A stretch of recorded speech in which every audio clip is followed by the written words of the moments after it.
It's like the weakest jab that I could possibly have. I thought for a second that Lakers are going to lose that game. I really, for a quick second there, thought to myself, are they going to actually lose this game? So, I don't really want to punch around when you give a 40 plus in that fourth quarter there. Appreciate you guys tuning in, Laker fans. Lakers survive against the San Antonio Spurs. I thought they were done. For a second there, I'm like, I think they're going to lose this game. I think this might be the worst loss that the Lakers have all season, but it didn't happen. I appreciate you guys being a part of the show. Kind of a lot to unpack here, and I know I'm going right as the game ended. I was ready to go, so I didn't have no reason not to. 122 to 119. Lakers give up 45 points in the fourth quarter. And San Antonio almost comes back from 20 down to beat the Lakers. They definitely made it interesting. I know no LeBron James tonight, so we obviously keep that one in mind. But ultimately for the Lake Show, that got way too close for comfort. Should have never happened that way. Should have never been that close. There's some areas I think in the I think there's some areas in this Lakers game that we're all going to kind of look at, and we're all going to kind of scratch our head and say, okay, if the Lakers want to play better basketball, if they want to be a more consistent team, it can't look like that. I've seen a stat here: Lakers 6-0 versus teams below 500 so far this season. I'm seeing that on Spectrum Sportsnet. So they got another chance. They got San Antonio coming up again on Friday. So Spurs have now lost 18 games in a row. I don't know if they've got this close to getting a W, but that got damn close. 18 games in a row that they've lost. And Lakers can make it 19 games. Actually, to be honest with you, better make it 19 games when it comes up on Friday night. Okay, let me just kind of give a little bit my thoughts here. I'll get into some of the comments. Get a W when you can and move on. It's important that you just get wins and you just keep this thing moving. They're 15-10 now. I know there's a lot of NBA games going on tonight. I'll look what that does to them in the standings. Get the W and move on. But the way they started the game, it's games like this that sometimes kind of leave a weird taste in your mouth, because the way they started the game, where it was, I think, up 8 at the end of the first quarter. Okay, fine, you expect that. Up 13 by the time you get to halftime, and then up 18 by the time you walk into the fourth quarter. It's games like this that you're saying to yourself, AD churned his ankle early in the game. And yesterday something happened as well where he left the game, but then eventually was there for the entire second half and played well. But it's games like this where you're kind of saying to yourself going into the fourth quarter, okay, can we potentially get Anthony Davis to kick back and relax? Can we make sure Anthony Davis, maybe his ankle is bothering him a little bit? Why do we want to risk anything along those lines? So it's games like this where you have such a big lead against a bad team that you want to close out these games. They scored, listen, they didn't drop 30 in the fourth quarter. They didn't drop 35 or 40 in the fourth quarter. They had 45 points in that fourth quarter. That's the only way they made this thing a game. And, like I said, unfortunately, I think sometimes games like this where you feel like, okay, they're heading in the right direction. Look at them kind of balling out without LeBron, which I'm going to get into a second. I like when the Lakers got games where LeBron's not there, because I'd like to see which guys step up. There's going to be other games this year. Bron's obviously not going to play every game. It's a second of a back-to-back. So this could have been scheduled from the beginning when they started this road trip that, hey, he's going to play against Dallas. Let's try to get that one. And then he'll sit against San Antonio. There's enough talent that can beat the San Antonio Spurs. But it takes, again, I go back to it, where you want to feel good about the game. You're like, okay, well, they survived. Let's freaking move on. That's how I feel, right? I feel like they just barely get through a game, and you got to kind of take it for what it is and go from there. A couple things that stood out to me: free throw shooting, a little bit annoying from the Lakers, 10 of 17 from the free throw line. They got to definitely do a better job from that perspective. 31 assists for the Lakers. Take that all day, to be honest with you. It was fun to see the Victor Wembanyama versus Anthony Davis. Actually got his stats up right now. They got Wemby versus Anthony Davis. Spectrum does 37-30. Anthony Davis wins that battle, steals and blocks. I'm going to get to Wemby in just a second, but that dude's a very, very, very, very, very interesting basketball player. And when he starts understanding the game, damn, this dude had 6 blocks, 2 steals, 13 rebounds, 30 points. He did have 5 turnovers as well. He's obviously trying to figure things out, but look how much bigger he is, how much taller he is than Anthony Davis. Look at his reach. Look at his wingspan. By the way, hit 4 of 5 from the 3-point line. So the dude obviously has got a jumper as well. AD on the other side handled his own too. 37 and 10 for Anthony Davis, 9 of 12. Basically took the challenge. I know LeBron's not here tonight, and I know Victor Wembanyama is on the other side. He's a rookie that everybody's talking about. Let me make sure that he kind of knows who the hell I am. And AD had it going tonight too. Had 4 steals, did not have a block, but had 4 steals for the Lakers. Usually that's flipped. Usually he's got all his blocks, or he's got 2 and 2 or something along those lines. But 37 and 10 for Anthony Davis. Okay, let's get into some of the comments here. Let's see what we got here. I see you, Sliwa. I didn't even want to, I was just like, you know what I mean? Like, they gave up 45 in the fourth. If I'm coming in this and doing the, kind of doing the moves to this and then to this and then coming and jabbing, well, I gotta save that for games where we're freaking beating some tough teams. You know what I'm saying? I'm going to do that right now. What the hell do I do then? Blowout on Friday. I'm calling it out now. I hope you're right. Salute, Slee. Salute, my brother. I appreciate you being a part of the show. Almost blew this one. Yes. Man, it was ugly. Can I tell you guys something that's kind of funny? It's all right. Some people going at Darvin Ham on this one. What I think is funny is I think every Laker fan has a similar pulse when it comes to it. Like when I'm talking about, you just kind of have a feeling of, yeah, they won, but that didn't feel great. I think every Laker fan that's on this show right now kind of feels the exact same way. Yeah, they won, but what the hell just happened there at the end? Wembanyama hit some big shots. They didn't give up. They didn't quit. Lakers, it would, up 12 or 14, and then San Antonio would cut. They got it to single digits, and that was like a big moment for them. It's like, all right, they got it down to 8. Lakers would take it back up. They go up 12. Okay, they brought it down to 9 and then 7. And then before you know it, it's a freaking one-possession game. I mean, the San Antonio Spurs, Wembanyama got a 3-pointer off. I know he airballed it. I know he was called for a foul because he kicked his leg out, and I think it was Cam Reddish that tripped over him. They were a 3 away from tying the game. Still don't understand why the Lakers don't foul in that situation. By the way, that would have been the only conversation that we would have had if, oh my gosh, I can't believe the Lakers didn't foul in that position. You guys know how all that works. Okay, I got a couple supers here that I want to read, and we'll keep it going here. By the way, appreciate you guys being a part of the show. Please subscribe to the channel if you have yet to subscribe. If you want to throw a super, greatly appreciated. If you don't throw a super, all good. I'm going to do my best to get to your comments anyways. Joser, if I'm pronouncing that right. That game made me pull my hair out. I think we've won every game that Vando has played in. Fingers crossed he stays healthy. I think you might be right that they've won every single game that Vanderbilt has been a part of. I think up to this point, you're right. But still, it's not like Vando's playing a ton. It's actually kind of funny.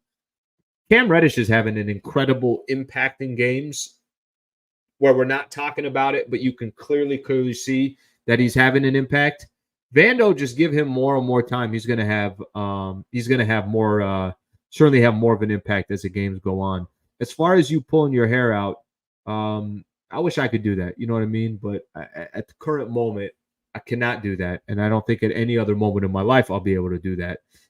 Joseph, thank you very much for the super. Greatly appreciated. AR, thank you, my brother. Thank you for the super. Greatly appreciated. Slee, what a heart attack. Everybody's playing their best game against the Lakers. This is crazy. D'Lo needs to be better. I'm seeing all the D'Lo comments. Don't worry. I'm already seeing all those. We'll get into that as well. I'll hit on D'Angelo Russell. It's funny you say that everybody plays their best game against the Lakers. You're not kidding. But this is what comes with the territory. Let me give you guys an example. Do you think when the New York Yankees are going to pick any road, they're going to go play the Colorado Rockies, or they're going to go play the Arizona Diamondbacks, or they're going to go play the Seattle Mariners? It's just different. It's the Yankees. It's a brand that's very popular. It's known worldwide. Anywhere the Lakers go, it's a big game. I was doing the pregame show today with Michael Thompson, and Michael was saying, yeah, I know they've lost 17 games in a row. However, it's the Lakers. People are going to get up for a game like this. There's a lot of Laker fans, I'm sure, in San Antonio or in that Texas, in the state of Texas, that get a chance. Hey, I get a chance to go see the Lakers. I'm going to go see them. So I think there is something about that every time the Lakers are going to go play on the road, it's a big game for a lot of these other teams. And especially if the Lakers are good, they're certainly good right now, coming up, making it to the Western Conference Finals. They got LeBron. They got Anthony Davis. They got some other real players.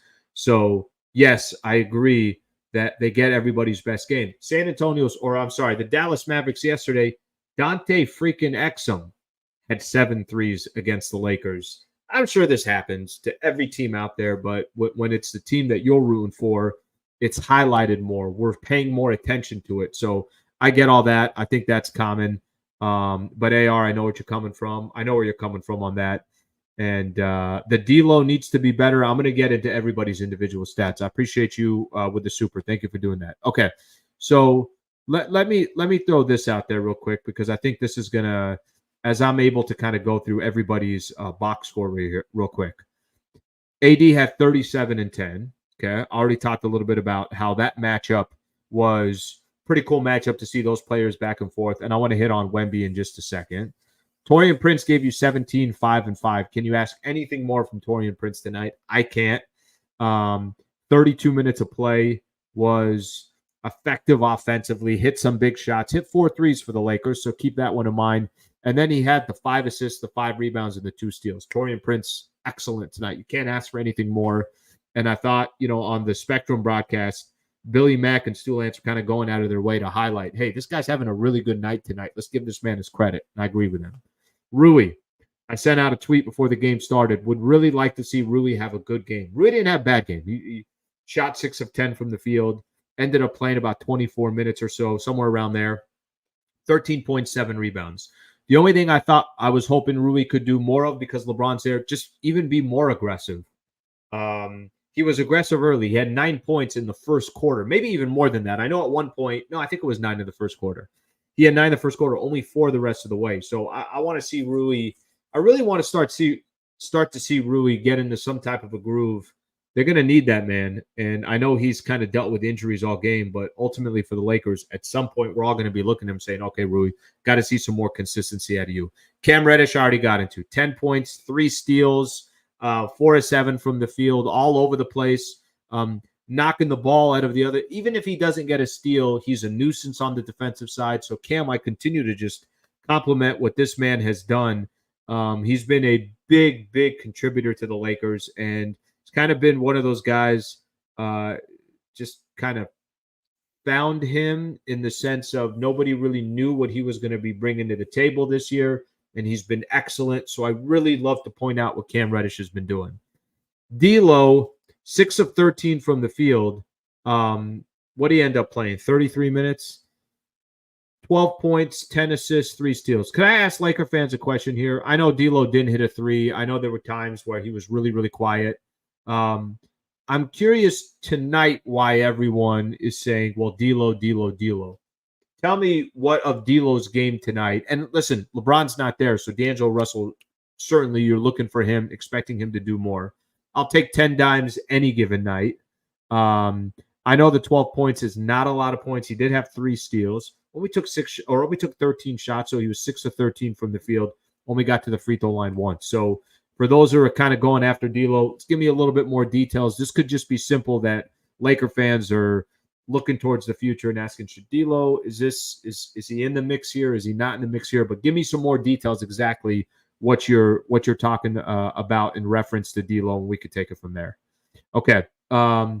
Last thing that I want to get into here real quick as far as the Lakers lineup goes. So Austin Reeves gave you 15 points. Christian Wood finally got some opportunities to play. 21 minutes, 4 of 7 from the field, 9.6 rebounds. They need Christian Wood, by the way, to start feeling good about himself, put himself in a position where he can feel like he's part of the rotation again. I mean, he's just been kind of sitting the pine, hasn't really done much.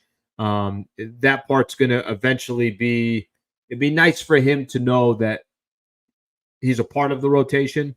And it's not easy. You can't play 12 guys. I mean, Max Christie is finding ways to contribute for the Lakers. So all of a sudden he's coming in. Jackson Hayes is getting some minutes, not like he's getting a ton of minutes. So you don't typically play 11, 12 guys. They played 10 tonight. 10 guys played for the Lakers tonight. Christian Wood ended up with 21 minutes, and that's without LeBron playing. So Christian Wood has seemed to be kind of the odd man out in most of these games. It's funny. I'm watching the highlights here in the background, and I'm looking at the highlights. I'm like, how the hell did they give up this lead? Up 19, Torian Prince hits a three in the corner.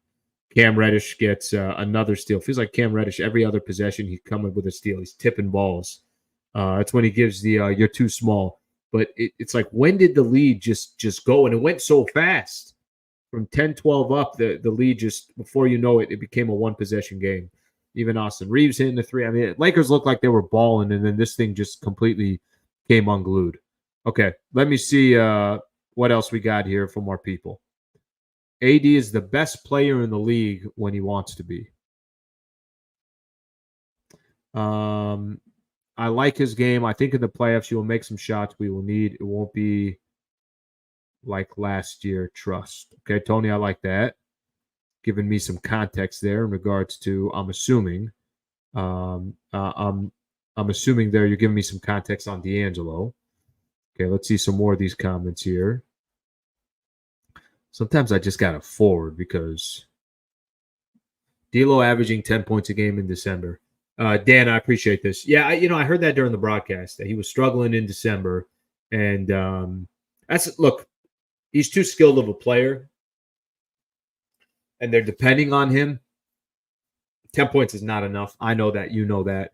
And listen, unless he's out there dishing out 10 dimes a night, well, he had 10 tonight. Unless that's happening, that's the only way that you can kind of justify it. But even with that, he's still too good of a player. And he took 13 shots. What do you have? How many shots did he take today? We're talking about D'Angelo, by the way. D'Angelo took 13 shots. He had 12 points. You should not have more shot attempts than you should have points. It actually should be almost double. Let me give you an example. Rui took 10 shots, 6 of 10 from the field. He had 13 points. Better, obviously. Torian Prince, that's a good example. 6 of 12 from the field, 50%, took 12 shots, had 17 points. So from an efficiency standpoint, that's certainly not that's not efficient from there. All right, let's go Lucas here. Preach, Sliwa. Way too many D'Lo haters in Lakers Nation. It's so annoying. Here's the thing, Lucas. I'm probably not the guy to give compliment. By the way, thank you for the super chat there. I'm probably not the guy to give too much of a compliment towards this because I'm always critical on D'Angelo Russell too. That's not uncommon for me to be critical on D'Lo. I think for Laker fans, and this just might be one of those things where if D'Angelo Russell's on the team the rest of the year, anytime he does something great, there'll be a little bit of noise of, wow, look, he did good. Anytime he doesn't play well, it's like you're at a concert because everybody wants to pile on and say, what the hell is wrong with D'Angelo Russell? And if it's in the playoffs, it's amplified to, whatever degree it is. There's certain players where that just seems to be the case. That seems to be the case with D'Angelo Russell as a Los Angeles Laker. I think that one is an easy one to read. D'Lo can't handle pressure. I'll read some of these. I'm asking people, hey, give me some of the D'Angelo Russell. We've been saying D'Lo was inconsistent, which is, you're not wrong there. Let's see what else we got here.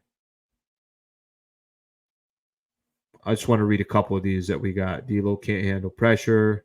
He managed the game, fed AD. But typically, I will say, typically for me, D'Lo was mid, but not terrible, in my opinion. Nathan, appreciate the chat there.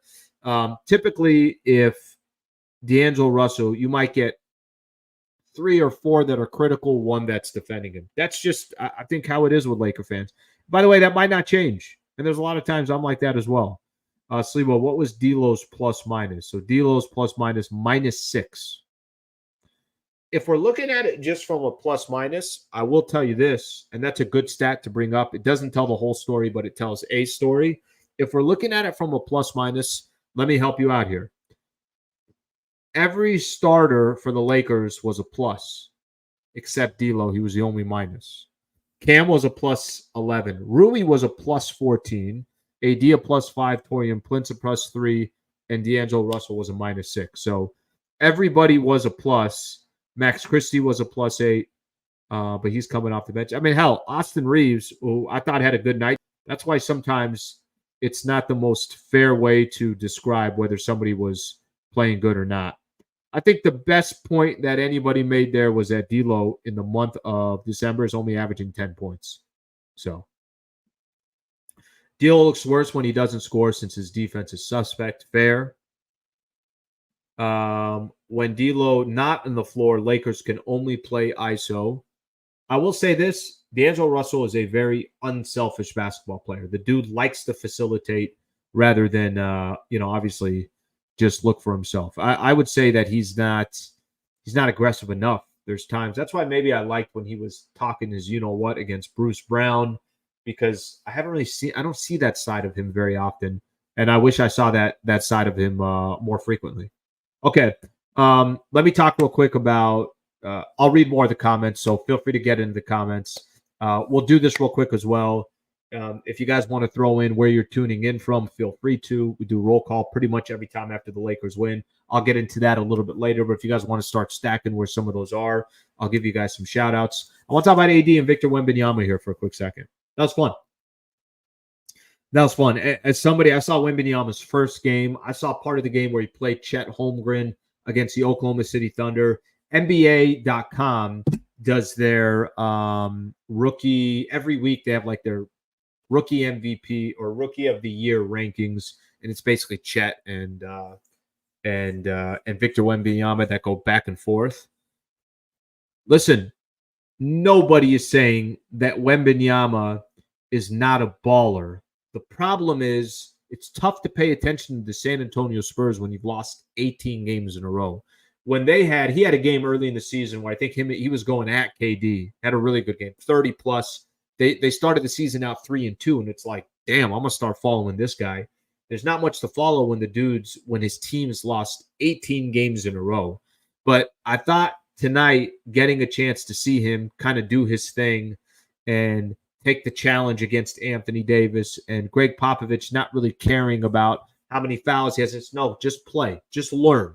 We'll worry about winning down the road. Clearly for the San Antonio Spurs, they want to win, but it doesn't mean everything. Are they learning? Are they accomplishing kind of what they do? It was fun watching Wemby. I will ask you guys, and I'll read some of these as we do them. What do you think of Wemby? Is this dude, is he overhyped? Is there no way of telling that this early on? I think there's no way of telling that personally this early on, but he dropped 30, 13, 6 block shots, and 2 steals when Anthony Davis was on the other side. He hit 4 of 5 from the 3-point line. He was 11 of 21 from the field. Damn. Think about that. This guy is his first year in the NBA. He's got such an unbelievable frame and size. We're all trying to figure out what the hell is this guy? We haven't seen anything like this, right? That he's kind of just this freak that came into the NBA. And in his first game against Anthony Davis, I'll go through the stats again. He played 33 minutes, shot over 50%, hit 4 of 5 from the 3-point line. He's 7'4", by the way. Had 30 points, 13 rebounds, 6 block shots, and 2 steals. He's not perfect. There's times where I think he's struggling on the defensive side, ended up fouling out. I think turnovers, some kind of careless turnovers, plays that he would make. I saw him throw an outlet pass with his left hand and got nowhere near where it's supposed to go with the San Antonio Spurs. Well, what happens when he cleans all that up? What happens when he's 2, 3, 4 years into the league and nothing's really that much of a surprise anymore? It's going to be a fun player. I know health is going to be everything for a guy like that, and I think we all know that, but looks legit to me. That's all I'll say. Looks like he's going to be a pretty damn good player. All right, let me read. Let me see a couple of these. Wemby is legit. Wemby is legit for sure. Wemby's got Talon Allen, no doubt about it. I think a lot of people are going to say it. And I don't know how you guys get in games like this, but when I haven't really seen a player in the NBA, I haven't really got a chance to kind of see who that player is, what they are, what they're eventually going to be. I look forward to games like this.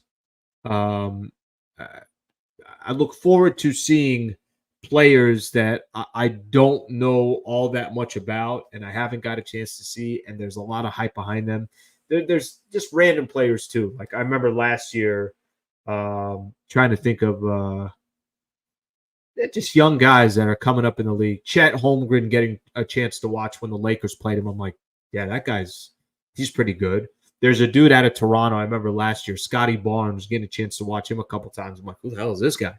I know that's different because this is a player that definitely has a ton of pub. We played Tyrese Halliburton a couple days ago, and I'm like, I want to see Tyrese play. So I think there's a little bit of that. Spurs remind me of the Patriots. With that game and being young, damn, he's going to be a monster. Let's see what we got here. Once they have another star with a stronger Wemby, Spurs are going to have a bright future ahead of them. Lakers Spurs will have to come back in 3 years. Okay, that could happen. Those were fun. I mean, think about how much fun those years when the Lakers would go up against the Spurs. Shaq would have dominated him, I think. And that also kind of just shows you how different the game is today. Shaq was the most dominating player that I've ever seen. Dominating, right?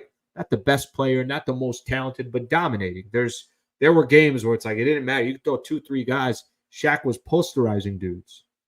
Shaq couldn't hit a free throw. Shaq couldn't hit a 15-footer. Shaq couldn't hit an 18-footer.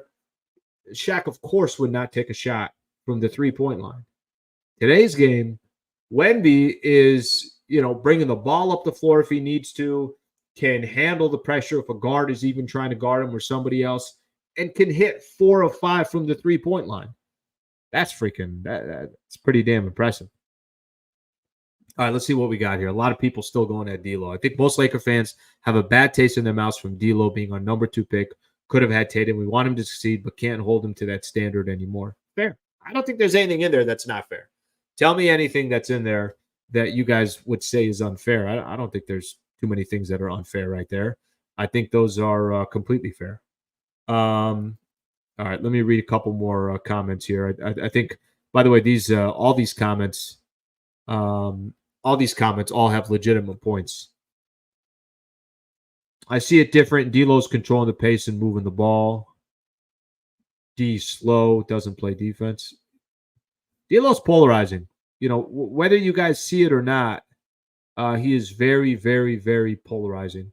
Look, this is why this isn't a good comp, and I'll tell you why it is. And look, Derek Fisher for the Lakers was clutch. He liked taking big shots. He played great defense. D'Lo's a better facilitator than him, right? D'Lo can go out there and dish out 10 dimes. That wasn't really Derek Fisher's game. But D-Fish was, I'm going to play defense. I'm going to play hard nose. So I think that comp, D-Fish was a much more proven, important player that can hit big shots, love the big moments. You had to have him in at the end of games. I don't think that's D'Lo. I definitely don't think that's D'Lo, but I do appreciate the comment there.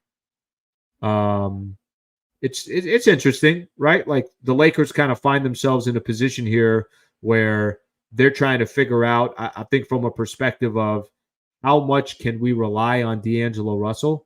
Well, I think all that's going to be eventually shown, but it's got to be shown in the playoffs. Can't be shown here. Big shout out here, Underdog Fantasy, proud partner here of Hoops Talk, proud partner of my channel. I'm very appreciative to have him on this channel.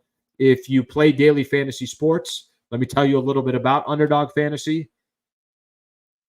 Sign up on their website and put the code HoopsLA. If you put that code HoopsLA, Underdog Fantasy will match your first deposit of up to $100. What does that mean? Throw $50 in there. You'll have $50 free to play with on the website or on the app.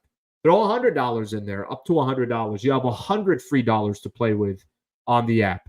I got it up here, obviously, on my desktop to show you guys. Look how easy it is to play. It's a fun game, by the way. I go to my pick'ems. I'll go pregame, as in games that are going to be coming up. So I'm basically going to pick some games from tomorrow. I'll go NBA, collapse all. Okay, which game do I want to pick? Cleveland, Boston, Minnesota, Dallas. Let's do the team that we just went against, Minnesota and Dallas. Luka, higher or lower than 33.5 points? Dude is balling. I'm going to go lower. I like to change it up here a little bit. Let's see what else we got here. So I'm going to take Luka in this game. Since I can't take two from the same team, let's do a little De'Aaron Fox, 30.5 against Sacramento, against OKC. I'll go lower. So right now I got Luka up here. I got De'Aaron Fox. 2 games coming up for tomorrow. I got both of them going lower. All I got to do is put the amount that I'm going to bet, and it will actually tell me. It will pay out $60 if I get this. If I get both of them right. And like I mentioned from the beginning, first deposit match of up to $100. Just put the code in HoopsLA. Problem gambling, call 1-800-GAMBLER. But this is obviously a great site, and I greatly appreciate them supporting the channel. Please put that code HoopsLA. Okay, I have not got a chance yet to get into. Well, I guess I did. The fourth quarter and the Lakers giving up 45. Is it safe to just say that these 2 games since the in-season tournament ended, is it safe to say that just has not been impressive basketball? That the Lakers, I saw this, that they were 7-0 in the in-season tournament, 7-10 in all the other games that they played. We definitely want to see the Lakers just play better basketball in general. And I think that's something that, I think we're all going to be kind of keeping an eye on, especially now that they got another game coming up against the Spurs on Friday. They got to be taking advantage of these teams below 500. And I saw a stat earlier, 6-0 against teams below 500. So clearly they've been doing something right when it comes to beating up on the teams that you need to beat up against. Rochester, New York, Colorado Springs in the house, Washington State. Appreciate you all being a part of the show. Commerce, La Jolla, Puerto Rico in the house. Let's see what else we got here. Long Beach, University of Newcastle, Australia in the house. Diamond Bar, thank you for being a part of the show. Sliwa, you're next to guard Wemby. Yeah, that's not good. That's not good. I think we're all screwed if that moment comes to play. Got Anaheim in the house. Thank you for being a part of the show. If I missed any of you guys, throw it in. Crenshaw in the house. Bell Gardens, thank you for being here. Wilmington, Delaware. Appreciate you guys being in the house. I appreciate you all hanging out here and being a part of the show. Okay, so next game is on Friday. Lakers taking on the San Antonio Spurs. I'm going to go back to this. The Lakers did not help themselves tonight by putting themselves in a spot where they had to play Anthony Davis as much as he had to play. Especially, it looked like he was hobbling around, had to play 38 minutes. They gave up 45 in the fourth. It really did take the taste out of that good taste out of your mouth, thinking the Lakers are just going to kind of walk away and this game is over. I'm a fan of seeing the Lakers without LeBron because I think there's going to be moments in this season where there's going to be games where just Bron's not obviously going 82. So I like to see what they do, what some of these guys do together. 6 guys in double figures, we'll take that. But ultimately for the Lakers, I thought that fourth quarter was just was what did them in, and I think everybody understands that. So that's going to be an area where every Laker fan out there is, going to be waiting for Friday to make sure that something like that doesn't happen again. Woodland Hills in the house. Appreciate that. Children's Hospital LA shirt. Wish I had more of these. I really do. Only have one. I did something there a couple years back, so they gave me a shirt. I'm like, what? Could I get some more of these? Could I get some more of these? Little Italy, Las Vegas in the house. Okay. Torrance. Okay. We got everybody. Hopefully we got everybody. Laker fans, I appreciate you guys being a part of the show. That's all I got, I think, for tonight. AD played through the pain. By the way, good point there. A lot of times we give Anthony Davis, the media, there's always a narrative that Anthony Davis not tough enough. He doesn't play games. He's always on the floor. Anthony Davis this season has, I think, played in every game but one. So, and there's been a couple times where it looks like, hey, Anthony Davis clearly doesn't look healthy, but he toughs it out and he plays the whole game. Lakers obviously clearly don't win this game without Anthony Davis. And even in a game where he wasn't 100% healthy, you could tell that he was kind of limping around. 37 points, 10 rebounds, 4 steals. hats off to Anthony Davis because he did everything that he can do in this game. Okay, that's all I got tonight. I got some ramen waiting for me, so I have to make a executive decision here. 35 minutes solid here. I appreciate you guys being a part of the show, but let me repeat again. I got ramen waiting for me.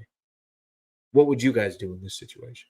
I mean, I love you all, but I got ramen waiting for me. You know what I'm talking about? That unbelievable broth, the pork that comes with it, the noodles. Guys, I got ramen waiting for me. Okay, that's all I got. I appreciate you guys tuning in. Thank you for being a part of the show. Back on Friday. I put up a video too. If you guys have any interest on the Draymond Green stuff, that's more of just an NBA topic in general. Draymond Green suspended indefinitely. I put a video out once I saw that, which I completely agree with the NBA. If you guys go look at some of my videos, that's on there as well. I like Vince. I appreciate it. Have a great rest of your night, and we'll talk to you guys too. Go have ramen, Slee. Where'd you get the ramen from, Slee? Let me make sure I get the name right here because it's a really good spot here in Pasadena, and I think I got the name right, but I want to just make sure. Hiro Nori Craft Ramen in Pasadena. Hiro Nori Craft Ramen in Pasadena. All right, y'all. I'll see you guys. Have a great night.